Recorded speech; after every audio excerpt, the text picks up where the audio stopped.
Singapore will be contributing to a global platform for developing clean energy technologies in emissions-intensive sectors. It's joined the First Movers Coalition. That's a public-private partnership first announced in November last year. Transport Minister S Iswaran says that the move is in line with its efforts to decarbonise the economy.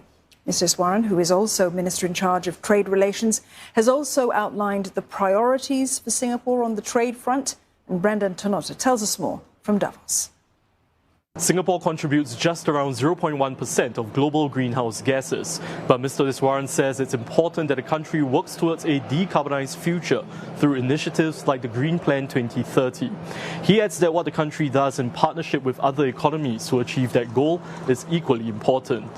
So this First Mover Coalition, it becomes yet another way we can do this. But one important and differentiating feature about it is it specifically focuses on the private sector and how the private sector can, working with government, contribute.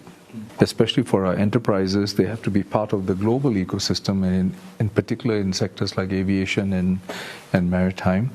And ultimately, we need to make sure that our enterprises in these spaces are able to maintain their competitive position.